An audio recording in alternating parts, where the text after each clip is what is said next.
Assalamualaikum warahmatullahi wabarakatuh. Sebelum kami memulai, izinkan kami, kelompok 6 dari akuntansi 3 mengucapkan terima kasih atas kesempatan yang diberikan kepada kami untuk menyajikan topik manusia, nilai, moral, dan hukum. Untuk anggota kelompok kami terdiri dari Latifati Nafsiah dengan nomor induk mahasiswa 2312008. Yang kedua ada Lintang Dwi Cahyani dengan nomor induk 2312011. Yang ketiga ada Ayu Putri Pratiwi dengan nomor NIM 2312023. Yang terakhir ada Wilis Al-Arafiyah dengan nomor induk mahasiswa 2312032. Untuk presentasi pada kali ini kita akan membahas tentang pengertian manusia, nilai, moral, dan hukum. Yang kedua, apa sih yang dimaksud dengan keadilan, ketertiban, dan kesejahteraan? Yang ketiga, apa problematika nilai, moral, dan hukum dalam masyarakat dan negara? Untuk yang pertama, ada hakikat, fungsi, dan perwujudan nilai, moral, dan hukum. Pengertian manusia sendiri, manusia berasal dari kata manu, dari bahasa Sanskerta, dan mens dari bahasa Latin, yang berarti berpikir, berakal, budi, atau makhluk yang berakal dan berbudi, atau juga mampu menguasai makhluk lain. Sedangkan secara istilah, manusia adalah makhluk yang tidak dapat dengan segera menyelesaikan diri dengan lingkungannya. Yang pertama ada nilai. Hakikat nilai dapat diartikan sifat atau kualitas dari suatu yang bermanfaat bagi kehidupan manusia. Bagi manusia, nilai dijadikan sebagai landasan, alasan atau motivasi dalam bersikap dan bertingkah laku baik disadari maupun tidak. Pada hakikatnya, nilai berkaitan dengan anggapan terhadap baik dan buruk, pantas atau tidak pantas. Penentuan baik dan buruk, pantas dan atau tidak pantas setiap orang berbeda karena terpengaruh oleh kebudayaan yang dianut masyarakat. Di sini ada fungsi nilai. Untuk yang pertama sendiri, fungsi nilai sebagai standar. Untuk nilai berfungsi sebagai standar dengan beberapa peran, yaitu membimbing individu dalam mengambil posisi dan mengevaluasi isu sosial, mempengaruhi preferensi ideologi politik, mengarahkan cara menampilkan diri kepada orang lain, membantu dalam evaluasi dan pengambilan keputusan, serta mengarahkan perilaku untuk mempengaruhi orang lain dan menghadapi perbedaan keyakinan atau sifat. Untuk yang B, fungsi nilai sebagai rencana umum dalam memecahkan konflik dan pengambilan keputusan. Situasi tertentu mengaktifkan nilai dominan individu, seperti kebijakan kenaikan uang kuliah yang memicu protes mahasiswa karena dianggap menyulitkan mereka. Konflik antara rektorat dan mahasiswa diselesaikan melalui pertemuan untuk mencari solusi dan keputusan yang menguntungkan bersama. Untuk yang C, fungsinya motivasi fungsi motivasi. Nilai berfungsi memotivasi dengan mengarahkan perilaku individu dan mengekspresikan kebutuhan dasar. Nilai tidak hanya memotivasi tindakan, tetapi juga memberi arah dan intensitas emosional pada perilaku. Menurut teori, nilai mempresentasikan kebutuhan biologis, keinginan, dan tuntutan sosial. Untuk perwujudan nilai sendiri, nilai diwujudkan melalui berbagai bentuk dalam kehidupan sehari-hari. Contoh perwujudan nilai meliputi yang pertama ada norma dan aturan sosial. Yang kedua ada adat dan budaya. Yang ketiga agama dan moralitas. Yang keempat sikap dan perilaku sehari-hari. Untuk yang nomor 2, moral. Moral merupakan perbuatan, tingkah laku, atau ucapan seseorang dalam berinteraksi dengan manusia. Moral atau moralitas pada hakikatnya ialah istilah manusia yang menyebut ke manusia atau orang lainnya dalam tindakan yang memiliki nilai positif. Sedangkan manusia yang tidak memiliki moral disebut amoral, yang artinya tidak memiliki nilai positif di mata manusia lainnya. Macam-macam moralitas terbagi menjadi 4. Yang pertama, moralitas objektif. Moralitas perbuatan yang melihat perbuatan manusia sebagaimana apa adanya.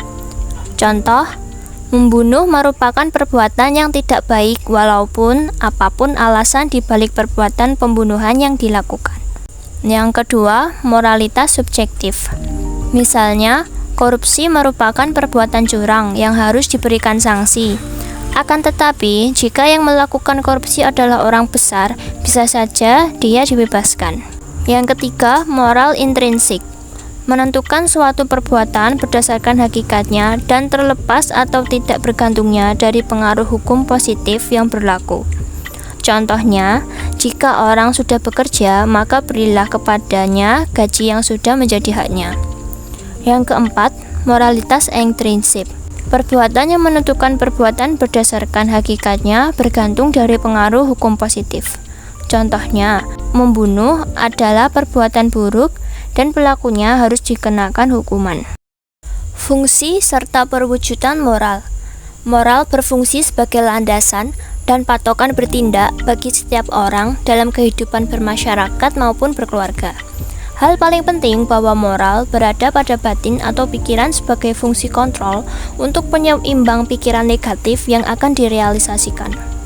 Moral dapat diwujudkan melalui pikiran, tutur kata, perilaku yang luhur, dan sikap manusia. Selanjutnya, nomor 3, hukum. Hukum merupakan sistem yang terpenting dalam pelaksanaan atas rangkaian kekuasaan kelembagaan, bentuk penyalahgunaan kekuasaan di bidang politik, ekonomi, dan masyarakat dalam berbagai cara dan bertindak sebagai perantara utama dalam hubungan sosial antar masyarakat.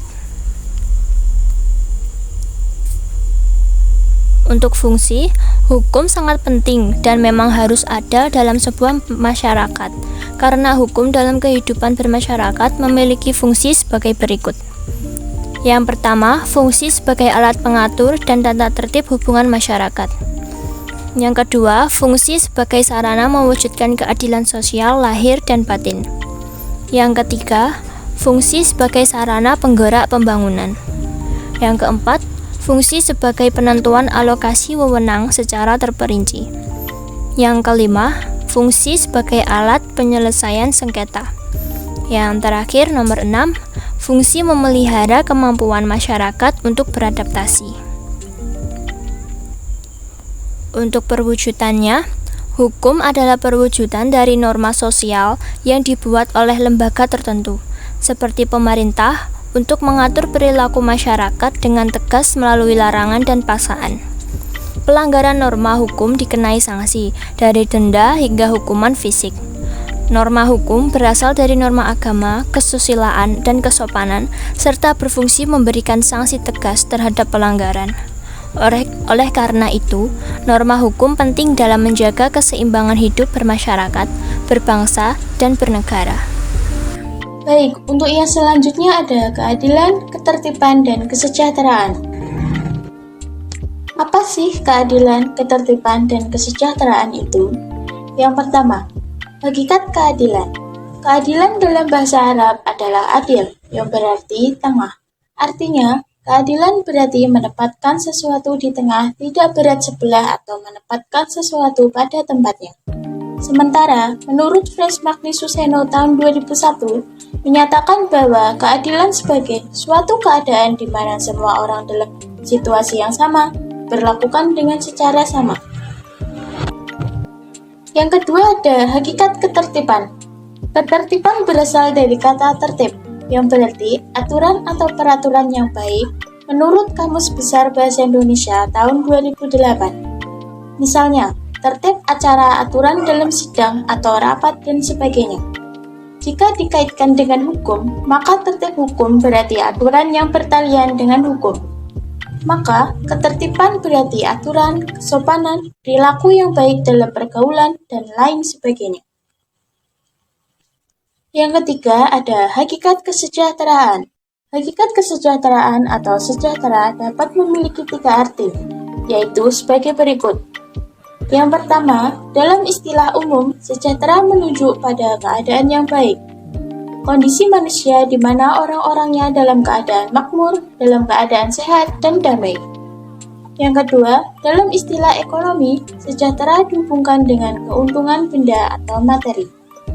Yang ketiga, dalam hubungannya dengan kebijakan sosial, kesejahteraan sosial menunjuk kejangkauan pelayanan untuk memenuhi kebutuhan masyarakat.